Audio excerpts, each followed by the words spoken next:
হৰিনাম ৰসে বৈকুণ্ঠ প্ৰকাশে প্ৰেমৰ মিতৰ নদী শ্ৰীমন্ত শংকৰে পাৰ ভাঙি দিলে ব্ৰহে ব্ৰহ্মাণ্ডক ভেদি ৰাম। চাওক, আজি তৃতীয়টো দিনৰ সন্ধিয়া ইতিমধ্যে উখল মাখল প্ৰাণোচ্ছল হৈ আছে শ্ৰীমন্ত শংকৰদেৱ সংঘৰ ৯৪ সংখ্যক অধিৱেশনক লৈ এই যি যোৰহাটৰ মহবন্ধাস্থিত এৰালতলী পথাৰ আৰু বৈষ্ণৱ পণ্ডিত সোণাৰাম চুতীয়া সমন্বয় ক্ষেত্ৰত আজি দিনৰ ভাগত যিহেতু লক্ষ লক্ষ ভকত বৈষ্ণৱে শংকৰদেৱৰ যি অৱদান, শংকৰদেৱৰ যি সৃষ্টি, সেই সৃষ্টিক লৈ বিশেষভাৱে চৰ্চা অব্যাহত ৰাখিলে। পুৱাৰ ভাগৰ আমি কাৰ্যসূচী দেখুৱালোঁ, দুপৰীয়াৰ মুকলি সভাৰ কাৰ্যসূচী দেখুৱালোঁ। এই মুহূৰ্তত আমাৰ লগত এগৰাকী বিশেষ অতিথি আছে, যিগৰাকী অতিথি বিশেষভাৱে চৰ্চিত, যিগৰাকী সকলোৰে পৰিচিত এখন মুখ। মই প্ৰথমতে তেখেতক চিনাকি কৰি দিছোঁ। জ্ঞানী হৰজিত সিং, জছবীৰ সিং, তেখেত হৈছে নগাঁও বৰকলাৰ নগাঁও বৰকলাৰ তেখেত হয় আৰু তেখেতে প্ৰতিখন অধিৱেশনলৈ যায় গুৰুজনাৰ যি আদৰ্শ, সেই আদৰ্শৰ প্ৰতি তেওঁ সদা আকৃষ্ট। আৰু যদিও তেওঁ শিখ ধৰ্মাৱলম্বী এগৰাকী বৈষ্ণৱ, কিন্তু তেওঁ শ্ৰীমন্ত শংকৰদেৱৰ গুৰুজনাৰ যি আদৰ্শ, সেই আদৰ্শৰে অনুপ্ৰাণিত এগৰাকী ব্যক্তি। মই প্ৰথমতে আপোনাক সেৱা ধৰিছোঁ। শ্ৰীমন্ত শংকৰদেৱ সংঘৰ অধিৱেশনত আজি আকৌ আপুনি পদাৰ্পণ কৰিছে, কেনে অনুভৱ হ'ল? এইবাৰ যোৰহাটৰ আতিথ্য কেনে দেখিলে? পোনপ্ৰথমে আপোনালোকৰ নিউজ 18ক আমাৰ অসমত বসবাস কৰা সকলো অসমীয়া শিখ সন্থাৰ হৈ আপোনাৰ আন্তৰিক অভিনন্দন সেৱা যাচিছোঁ। শিখ ধৰ্মৰ যিটো আদৰ্শ, জগতগুৰু শ্ৰীমন্ত শংকৰদেৱ গুৰুজনাৰ সেইটো আদৰ্শ, এই আদৰ্শৰ মাজত আমাৰ সম্পূৰ্ণ পাৰ্থক্য কোনো নাই, সম্পূৰ্ণ মিল দেখা যায় আৰু সম্পূৰ্ণ মিল দেখা যায়। গতিকে এই জগতগুৰুজনৰ যি আমাৰ শিখ ধৰ্মৰ বৰলুইতৰ পাৰত, ব্ৰহ্মপুত্ৰৰ পাৰত শিখ ধৰ্মৰ জগতগুৰু নানক চাহেব সুদূৰ পঞ্জাৱৰ পৰা আহিছিল। গুৰু শংকৰদেৱ গুৰুজনৰ লগত মহামিলন ঘটিছিল বৰলুইতৰ পাৰত। এইটো আমি আগেও কৈছোঁ, আজিও কৈ যাম, আগলৈও কৈ যাম। এইটো সম্পূৰ্ণ সত্য এটা তথ্য আমাৰ হাতত আছে আৰু আমি প্ৰতি বছৰে অসমীয়া শিখ সন্থাৰ হৈ পেলাই প্ৰতিনিধি হিচাপে আমি ইয়াত আহোঁ। আজি আমি সাংস্কৃতিক সন্ধিয়াত শিখ ধৰ্মৰ পবিত্ৰ শবদ কীৰ্তন আমি কৰিম, পৰিৱেশন কৰিম। সেইটো আমাক আহ্বান কৰিছে তেখেতসকলে। আমাৰ অনুভৱটো আপোনালোকে বিচাৰিছে, অনুভৱটো আমি আগতেও কৈছোঁ। উমা নৰলোক হৰি ভজিওক গুৰুজনাই কৈছে, শংকৰদেৱ গুৰুজনাই। ইয়াত গুৰুজনাৰ আদৰ্শ যে তেখেতে সপোন দেখিছিল, সেই সপোন আজি শ্ৰীমন্ত শংকৰদেৱ সংঘই বাস্তৱত পৰিণত কৰিছে। আজি ৯৪ সংখ্যক মূল অধিৱেশন, এই মূল বৈষ্ণৱ পণ্ডিত সোণাৰাম চুতীয়াৰ ডাঙৰীয়াৰ ক্ষেত্ৰ। এই ক্ষেত্ৰখনত আমি হিন্দু, মুছলমান, শিখ, ইছাই সকলো সম্প্ৰদায়ৰ মানুহে আমি একত্ৰিত হৈছোঁ। মূল মঞ্চত আজি আমি অসমীয়া শিখ সমাজৰ পিনৰ পৰা তথা অসমীয়া শিখ সন্থাৰ পিনৰ পৰা আমি মাননীয় মান্যবৰ পদাধিকাৰী প্ৰভু প্ৰধান সম্পাদকে আমি সন্মান যাচিছোঁ। প্ৰতি বছৰে যাচা হয় আমাৰ সৰ্বোচ্চ সন্মানীয় স্বৰূপা আৰু অন্যান্য ধৰ্মীয় গ্ৰন্থ বাণী আমি ধুনীয়াকৈ লিখি কৰি তাত দিয়া হয়। এইটো আমি দিছোঁ এইটো কাৰণে যে সেই দিয়াৰ কাৰণে আমাৰ যিটো সাদৃশ্য আছে সেইটো নহয়। আমাৰ পূৰ্বতে আমি যদি যাওঁ, আমাৰ ১৪৬৯ খ্ৰীষ্টাব্দত জগতগুৰু শংকৰদেৱ গুৰুজনাৰ আৱিৰ্ভাৱ হৈছিল, ১৪৬৯ খ্ৰীষ্টাব্দত গুৰু নানক চাহেবৰ আৱিৰ্ভাৱ হৈছিল। আৰু বিশ্বৰ ইতিহাসত আমি আগেও কৈছোঁ, কালি পৰহিৰ পৰা কৈ আছোঁ আপোনালোকৰ আগত, বিভিন্ন আপোনাৰ আমাৰ ৰিপৰ্টাৰসকলে আপোনালোকক কৈ আছোঁ যে আমাৰ দুয়োজন গুৰু যিটো মানে একেশ্বৰবাদ মিল আছে, বাকী সকলো অদ্বৈতবাদ। আমি সকলোকে সন্মান কৰোঁ, সকলো ধৰ্মকে হেৰি কৰোঁ, কিন্তু গুৰুজনাৰ যি নীতি আদৰ্শ এই আমাৰ শিখ ধৰ্মৰ লগত সম্পূৰ্ণ সাদৃশ্য আছে, মিল আছে। আৰু পবিত্ৰ গ্ৰন্থ চাহেবত ভগৱান শ্ৰীকৃষ্ণৰ বৰ্ণনা আছে। অসমৰ বৰলুইতৰ পাৰত আমাৰ জগতগুৰু দুয়োজনাই যে মহামিলনটো ঘটিছিল, তাৰ বাদেও আমাৰ একে কৃষ্ণং সৰ্ব দেৱা দেৱতা আত্মা বসুদেৱ যে কো জানে পেয় নানকে তাকে দাসে চৈ নিৰঞ্জনে দেৱ। এজনেই আমাৰ কৃষ্ণ, আপোনাৰভাৱে কৃষ্ণ কৈছে বা শংকৰ সংঘত কৃষ্ণ কৈছে, শিখ ধৰ্মত আমি আকাল পুৰুষ বুলি কৈছোঁ। আমাৰ যিটো সাদৃশ্য দেখা যায়, বিশ্বৰ ইতিহাসত যিমানবিলাক ধৰ্মগুৰু আছে, কোনো ধৰ্মগুৰু ইমানবিলাক ইতিহাস দেখা নাযায়।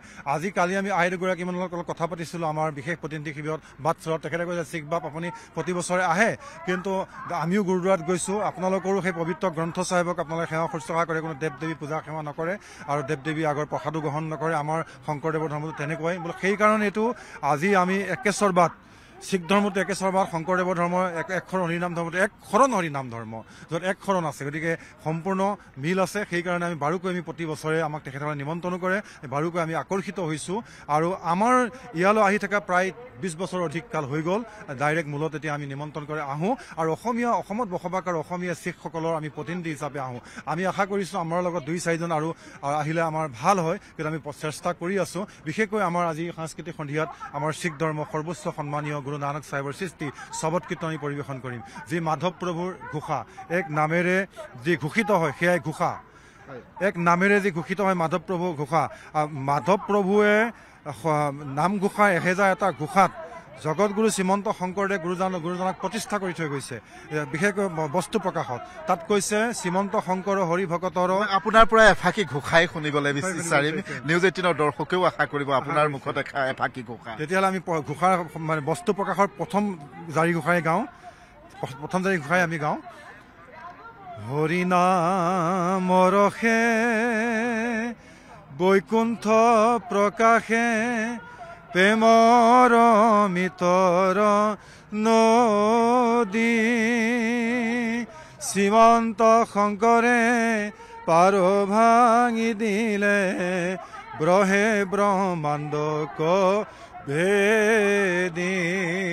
ৰাম শ্ৰীমন্ত শংকৰে পাৰ ভাঙি দিলে ব্ৰহে ব্ৰহ্মাণ্ডক ভেদী।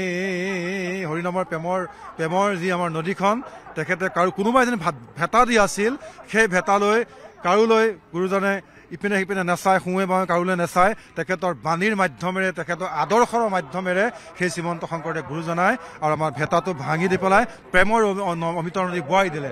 আকৌ কৈছে আমাৰ এতিয়া বৰ্তমান যুৱ সমাজৰ বহুত বন্ধু আছে, যিবিলাক বন্ধু কাৰোবাৰ ক্ষেত্ৰত ভাল, কাৰোবাৰ ক্ষেত্ৰত বেয়া, বন্ধু কিছুমান থাকে, বেয়া বন্ধু কিছুমান থাকে, যিবিলাক আমাৰ শিখ ধৰ্মতো কোৱা নাই যে সুৰাপান কৰা বা অন্যান্য বেয়া কাম কৰা, কোনো ধৰ্মত কোৱা নাই। গুৰুজনাৰ যি আদৰ্শ সেই বস্তু প্ৰকাশতে আছে শিখ ধৰ্ম, গতিকে সেইটোত কৈছে হৰি ভক্তি দান দিয়া জগতক তাৰিলা সংসাৰ সিন্ধু, হেনয় কৃপালো শংকৰ বিনাই নাহি নাহি নাহি আন বন্ধু, ৰাম নাহি নাহি নাহি আন বন্ধু, নাই নাই নাই আন বন্ধু। গতিকে কৃপালু গুৰুজনাই গুৰু দেও নাম ভকত শৰণৰ 4 বস্তুত কৈছে, গুৰু জগতগুৰু শংকৰদেৱ, গুৰু দেও কৃষ্ণদেৱ, নাম কৃষ্ণৰ নাম, ভকত কৃষ্ণৰ ভকত। এই 4 বস্তু প্ৰতিজন শ্ৰীমন্ত শংকৰদেৱ সংঘৰ ভকত বৈষ্ণৱে হৃদয়ত স্থাপন কৰি এক কৃষ্ণ সংস্কৃতিয়ে আগবাঢ়ি যায়, যি সংস্কৃতি আমাৰ শিখ ধৰ্মতে কৈছে এক ঈশ্বৰবাদ, আৰু সেইটো আকাল পুৰুষ, যাৰ কোনো জন্ম মৃত্যু নহয় নাই। ইমানেই মিল দেখা যায় দুয়োটা ধৰ্ম, সেই মিল দেখাও আছে। আৰু লগতে আমি নিজেও এজন শিখ ধৰ্মাৱলম্বী লোক হৈ ভাগৱত পাঠ কৰোঁ, ভাগৱত ব্যাখ্যা কৰোঁ। গুৰু গ্ৰন্থ চাহেবত ভগৱান শ্ৰীকৃষ্ণৰ বহুত বৰ্ণনা আছে। অসমৰ বৰলুইতৰ পাৰত 1505 খ্ৰীষ্টাব্দত জগতগুৰু শংকৰদেৱ, জগতগুৰু নানক চাহেবৰ মহামিলন ঘটিছিল। তাতকৈ কি সাদৃশ্য লাগিছে, তাতকৈ আমাৰ সম্প্ৰীতি কি লাগিছে?